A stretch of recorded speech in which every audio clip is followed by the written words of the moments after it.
Today's enlightening entertainment will be presented in Tagalog and English with subtitles in Arabic, Olaxis or Vietnamese, Chinese, English, French, German, Indonesian, Italian, Japanese, Korean, Malay, Mongolian, Persian, Portuguese, Russian, Spanish, Tagalog, and Thai.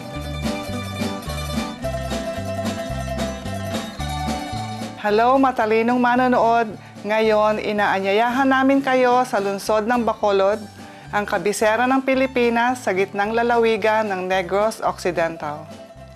Negros Occidental ay sikat sa kanyang yaman ng natural na tanawin ng puting tabing dagat, mga talon at bundok. Ang mga tao ay sinasabing kaakit-akit, magiliw at talentado, lalo na sa kultural na sining. Negros ay kilala sa kanyang mayamang iba't ibang matamis na piling pagkain.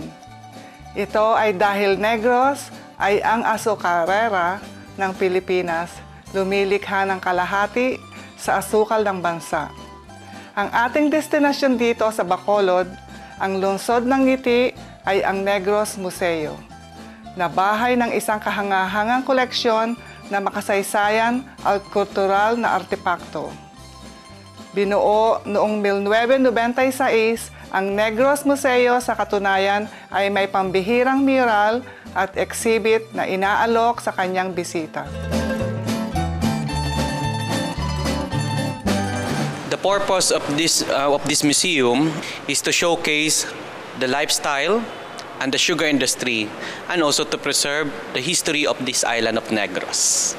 What is unique with this museum, because we feature the sugar industry. In the whole Philippines, this is only the museum that focus to the history of the sugar. As well, we have a collection of toys here from 65 countries all over the world. And it is composed of almost 22,000 pieces of toys. These are the murals, and we have 9 murals here in the Negros Museum, depicts the history of Negros before the Spaniards. Sa Abril ng 1565, 6 na taon bago itatag ang kabisera ng Pilipinas, Maynila, Espanyol, mga galugad Miguel Lopez de Legazpi, hindi inaasahang matuklasang isla ng Negros. Nakikilala niya ang mga katutubo doon sa nanirahan ng kaayuan. This mural here is about the Tumandok backyard. Negros before is a tropical rainforest. It is full of trees and plants. Their houses are built tall. The reason why they built tall, number one, is for the ventilation. And if they live along the river banks, when the water goes up in the middle of the night, they are safe in their house. They practice to plant fruits and root crops for their daily needs.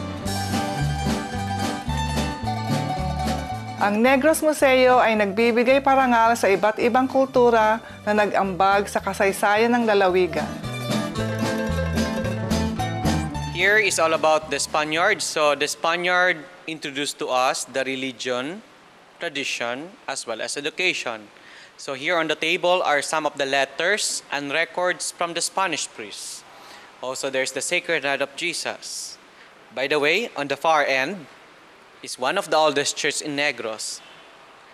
That small church there is the reproduction or the scale model of the Hinigaran Church that was built in 1858, made of limestone, bamboo, and bricks. No cement during the time. Here is the contribution of the Americans to the Philippines. In Negros, they contribute the milling companies and the steam locomotive, that what you can see behind me. Steam locomotives here in Negros was milled by Baldwin of Philadelphia. Here is all about the Japanese. Negros Museum commemorates also the Japanese. The story is, American hired these Japanese to work for that Cannon Road going to Baguio. One of a well-known Japanese engineer assigned here in Negros by the name of Paul Kokichi Ishiwata of Atami City. He helped to build milling companies, renovation of Bacolod Cathedral, University Club.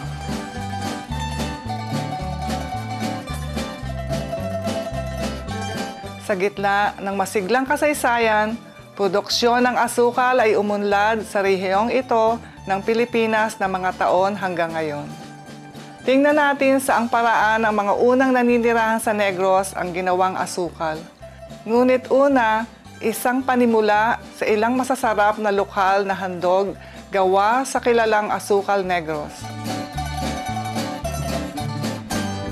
Here are some of our native delicacies here in Negros. Most of our delicacies here are made out of sticky rice, coconut milk, and not to forget, sugar.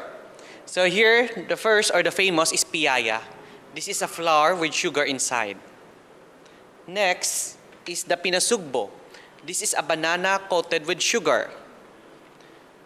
This is a peanut brittle. So this is made out of brown sugar, and these circles are peanuts. We have also the bayi-bayi. This is a bayi-bayi made out of sticky rice, coconut, and also sugar. So it's very sticky. And also the nearest is the butong-butong. This is a stick made out of sugarcane. So from the sugarcane juice, they will boil for several times the juice to make it more sticky and dry it up, and it will turn like this. And we call this butong-butong. Be sure that your teeth is strong. And lastly is ibos. Ibos is made out of sticky rice, cooked in coconut milk and ginger. And this is wrapped with coconut leaves. And they will boil this for 30 minutes, and after that, that is the ibos. Behind me is the hacendero. Okay, what is an hacendero? Hacendero is a Spanish term for the owner of the farm. And this is how they look during the Spanish period. Their houses has towers like this. The reason why they have towers, so that they can look out their plantations and the workers in the fields.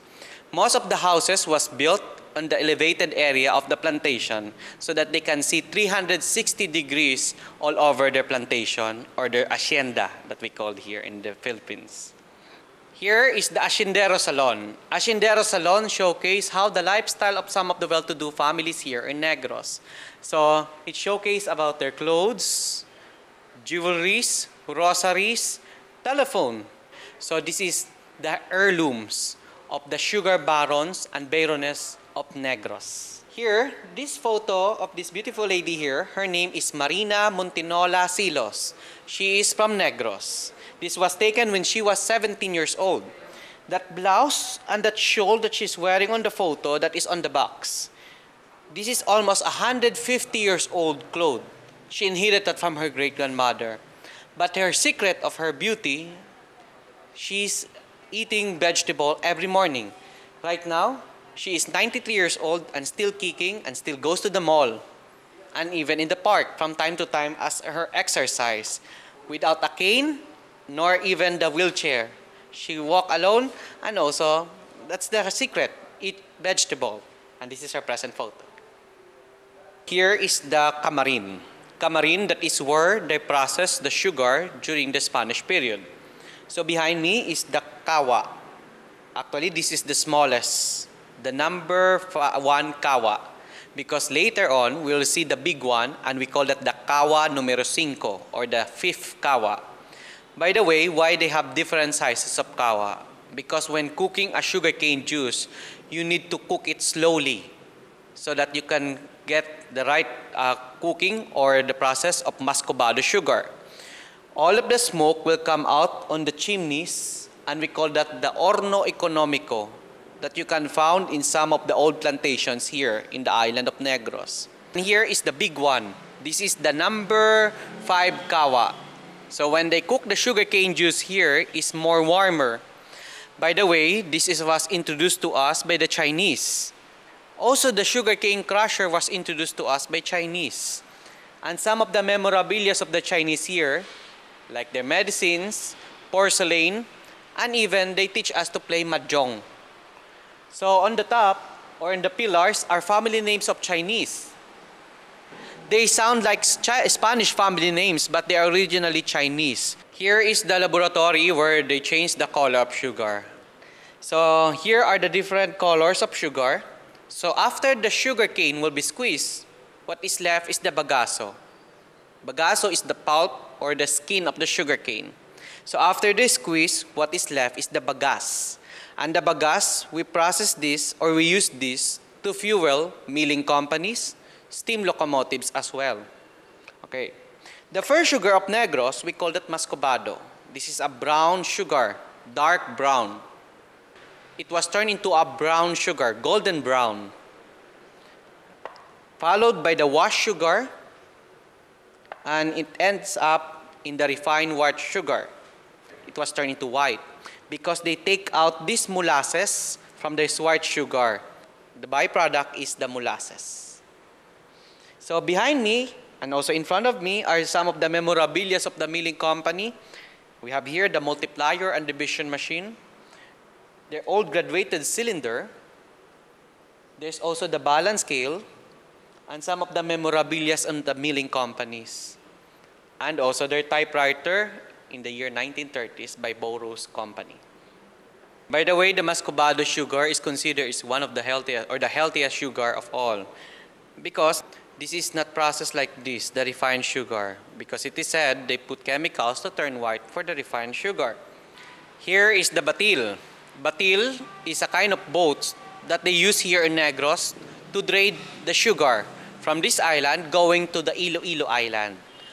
So when this boat left here, the island of Negros, it only carries sugar. When they sell the sugar, they have already money.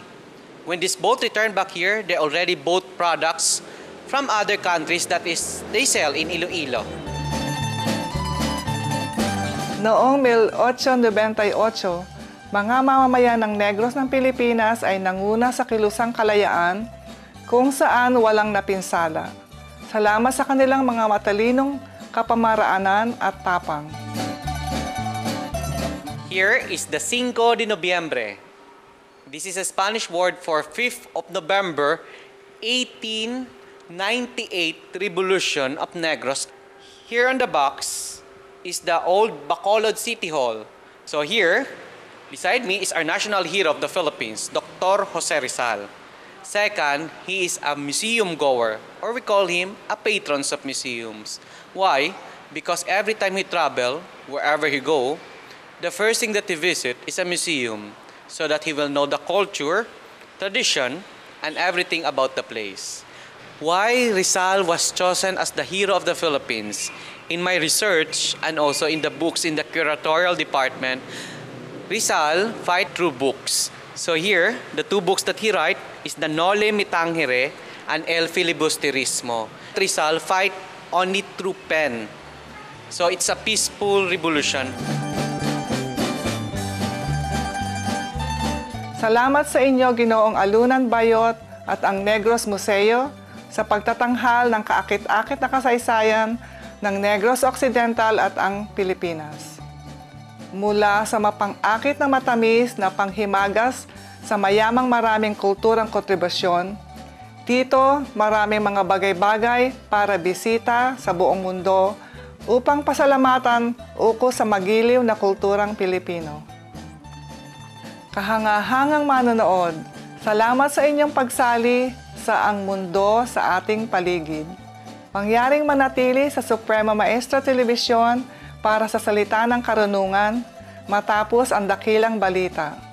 Nawa ang iyong mapagmahal at mapayapang mga gawa ay pagpalain ng langit.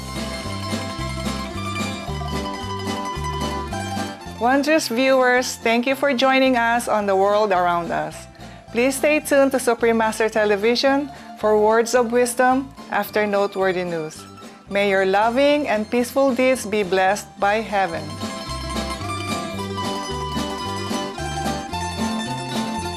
For more details, please visit www.suprememastertv.com/EE.